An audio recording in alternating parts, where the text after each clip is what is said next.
Anumang kapalit at sa anumang halaga. Balutin mong gamit ng iyong binibini. Anong gagawin niyo, kamahalan? Hindi kita papayagang makausapan ng kahit na sino. Kinausap ko lang si Li Changla upang makatulong sa inyo. Makatulong? Nagbunga ang di ko inaasahan. Sumiklab na ang away na itinanim ko sa pagitan ni Li Changla at ni Tao Bajun. Uumpisahan na ni Li Changla. At kapag ginawa ito ni Li Changla, siya ang pinakamainam gamitin panlaban kay Tao Bajun.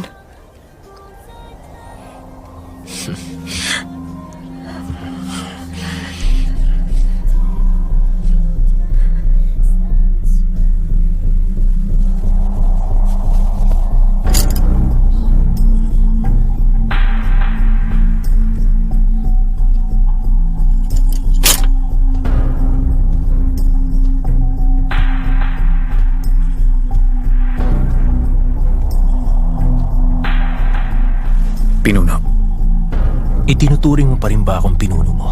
iniligtas mo ang aking buhay. Kaya tapat ako maglilingkod sa inyo. Nailigpit ko na ng maayos ang sambahayan ng ministro ng angka ng imperyo. Chiyunan, huwag mong paikutin ang ulo ko. Akala mo hindi ko alam na nais mong paratangan ng mga tagaliyang? Pinatay ang sambahayan ng ministro ng angka ng imperyo kapag walang mapaparatang sa maras niyang pagkamatay. Magsisiyasat ang emperador at nakaturo sa inyo ang lahat ng mga palatandaan. Ginagawa mo ito para makalabang ka. Tama ka! Pinupuntirya ko nga si Li Weiyang. Kung hindi dahil kay Li Weiyang, babagsak ba ako sa ganitong kababang katayuan? Hindi mo na dapat ikinagulat na isinumpa kung papatayin ko si Li Weiyang. Nagtataka lang ako. Bakit tuwing papalapit ang palas ako kay Li Weiyang, hinaharangan mo? Hindi pa ngayon ang panahon upang paghigantihan si Li Weiyang. Kailan pa to darating? Kapag napasayo na si Li Weiyang? Ninanais mo siya. Sa palagay mo ba hindi ito mapapansin?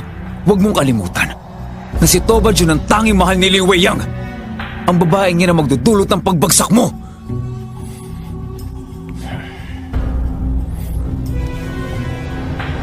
Chiyunan, kung nais mong bumalik sa dati mong katungkulan, mas makabubuti kung hindi mo susuwayin ang aking utos. Dahil ang totoo, wala ka sa lugar upang makipagtawaran sa akin. Malapit nang umikot sa kamay kong mundo. Sino ka para sabihin sa akin kung sinong babae ang mapapasakin?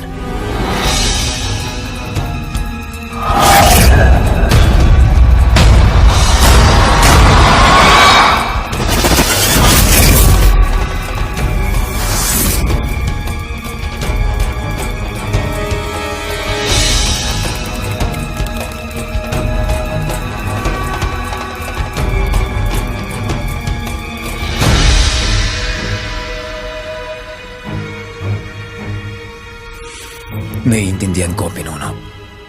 Nagsiyasat ka bang mabuti kung ang ulat nasa sambahayan nga ng angka ng imperyo? Nilinis ko na ang sambahayan ng lahat ng hibla ng katibayan. Kung hindi natin mahanap, si Tao Bajun man, hindi rin mahahanap. Makaalis ka na. Opo.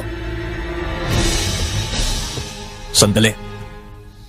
Kung sakaling magkita kayo ni Li Changla, maaaring magamit natin siya sa mga binabalak pa natin.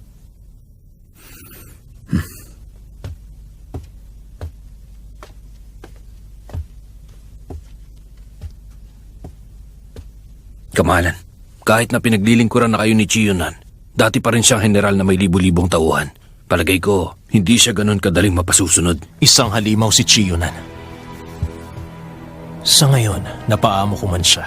Magpapakita pa rin siya ng talas ng kuko niya upang saktan ako. Ngunit bilang amo niya, alam ko ang kahinaan niya. At kapag hawak ko na yon, wala na siyang magagawa kundi ang sundin ako.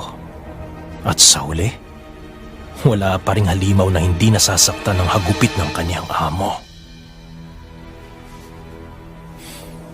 Mabutit na laman ng mga tauhan mo na pinasisiyasat ni Tao Bajun ang pagkamatay ng prinsipe ng Jingmo. Kapag napasa kanyang ulat na yon, mapapahamak tayo. Natagpuan ko sila dahil na rin sa inyong pagwawari. Bumagsak ang nahirang na prinsipe sa huwad na ulat.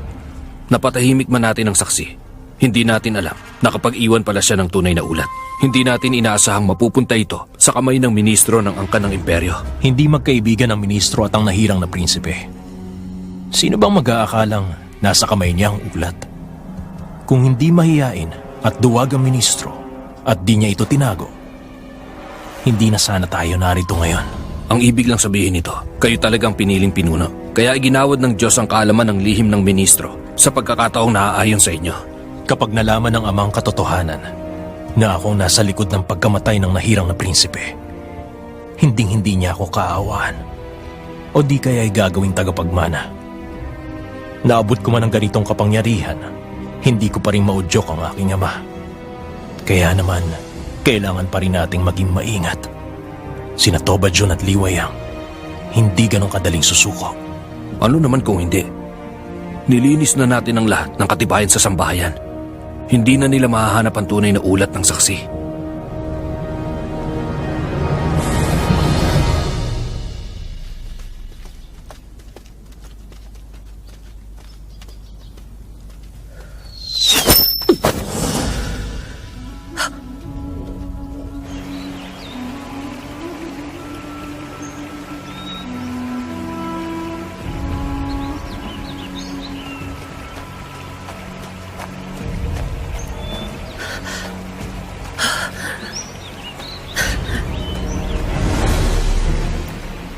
Magpakilala ka.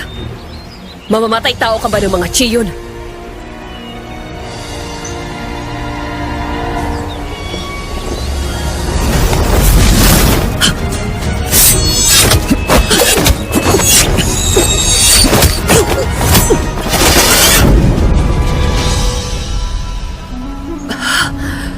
General,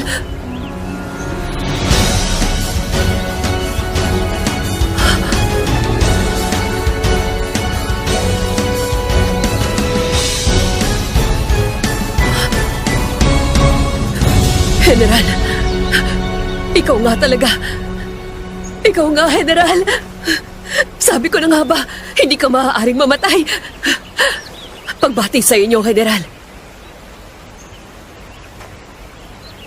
Hong Luo, hindi ka ba nagtataka kung paano ako umabot sa ganito? Ang isang manlilingo sumusunod sa utos ng walang katanungan. Mabuti naman. Ikaw nga ang pinakamahusay na mamamatay tao ng angkan ng Chiyon. Maayos na bang itsura ko?